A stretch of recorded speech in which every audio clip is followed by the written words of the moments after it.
Hi friends, welcome to this video. My name is Subham and you are watching Subham Warrior YouTube channel. So today I am going to discuss about different topics which are very important for us and when we are going for interview as a safety officer. So most of the HR managers, recruiters are frequently ask this question to us. So today I am going to discuss about these topics. So ये topics क्या है? ये topics है FAC, RWC, MTC and LTI. आज हम in terms पे बात करने वाले हैं. आप लोगों ने रिपोर्ट्स में या इन टर्म्स को सुना होगा, लेकिन एक्चुअली में ये टर्म्स क्या होते हैं, ये क्या इसका मतलब क्या होता है, आज हम इस वीडियो में जानने वाले हैं. So let's begin. एग्जांपल के साथ इन टर्म्स को समझेंगे ताकि ये चीजें हमको अच्छे से क्लियर हो जाए. सो FAC क्या होता है?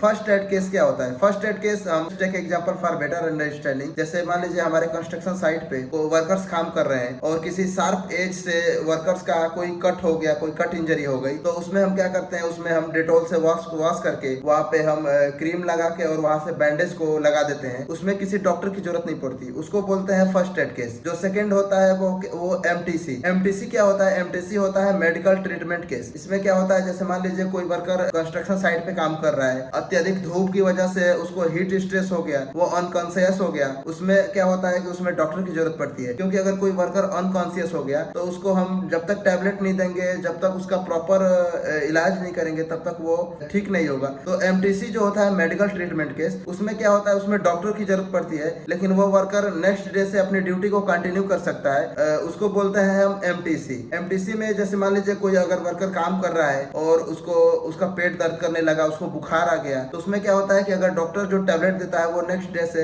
अपनी ड्यूटी को कंटिन्यू कर सकता है. उसको हम बोलते हैं मेडिकल ट्रीटमेंट केस. जो तीसरा होता है वो होता है LTI, lost time injury. Lost time injury क्या होता है कि अगर मान लीजिए कोई वर्कर हाइट पे परफॉर्म कर रहा है, वर्क एट हाइट की एक्टिविटी को कर रहा है, वहां पे अगर वो हाइट से गिर गया, उसका पैर फ्रैक्चर हो गया या मतलब पैर में मोच आ गया, या अगर वो उसका हाथ टूट गया, उसमें क्या होता है कि वर्कर ड्यूटी पे आ नहीं पाता है. अगर मान लीजिए कोई कंस्ट्रक्शन साइट पे कोई वर्कर हाइट से गिर गया, उसका पैर टूट गया, तो वो नेक्स्ट डे से ड्यूटी को कंटिन्यू नहीं कर सकता. उसमें क्या होता है कि उसमें वो लॉस्ट टाइम इंजरी हो जाता है. उसमें वो टर्म्स को बोलते हैं हम लोग लॉस्ट टाइम इंजरी, क्योंकि उसमें वो अगले दिन से ड्यूटी पे आने में असमर्थ है. तो और जो नेक्स्ट टर्म होता है वो होता है RWC, रिस्ट्रिक्टेड वर्क केस. उसमें क्या होता है, अगर मान लीजिए कोई वर्कर काम कर रहा है कंस्ट्रक्शन साइट पे, वहाँ पे एक्सकावेशन की एक्टिविटी चल रही है, कोई वर्कर अगर स्लिप करके वो गिर गया, वहाँ पे एक्सकावेटेड एरिया में बैरिकेशन नहीं है, वहाँ पे डेंजर साइनेज नहीं है, वहाँ पे अगर कोई वर्कर स्लिप करके उस एक्सकावेटेड एरिया में गिर गया, उसके पैर में मोच आ गया, लेकिन वो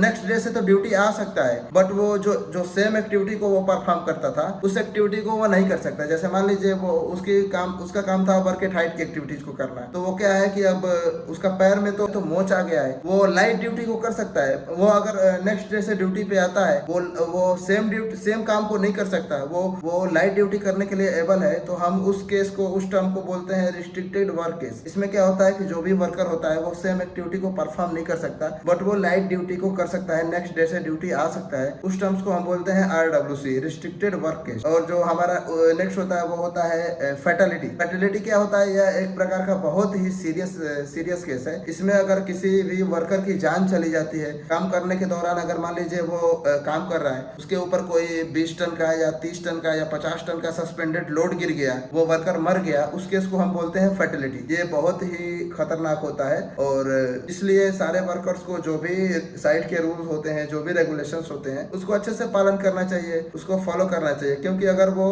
थोड़ा सा भी बाईपास करेंगे सेफ्टी को, तो उनकी जान कभी भी जा सकती है. इसलिए जो भी साइट के स्पेसिफिक रूल होते हैं, जो भी साइट पे जो भी टर्म्स बनाए गए होते हैं, जो भी रेगुलेशन होते हैं, उसको सारे वर्कर्स को फॉलो करना चाहिए. जो भी सेफ्टी से रिगार्डिंग वर्कर्स को ट्रेनिंग प्रोवाइड की जाती है, उसमें सारे वर्कर्स को ट्रेनिंग अटेंड करना चाहिए. जो भी ट्रेनिंग में इंस्ट्रक्शन वर्कर्स को दिए जाते हैं, उनको उस चीजों का फॉलो करना चाहिए और बिना मॉनिटरिंग के किसी भी काम को एग्जीक्यूट नहीं करना चाहिए लोकेशन पे. तो आशा करता हूँ आपको ये जानकारी अच्छी लगी होगी. If you have any suggestion regarding this video, so please write your thought in the comment box and thank you so much for watching this video. So मिलते हैं अगले वीडियो में. So thank you so much.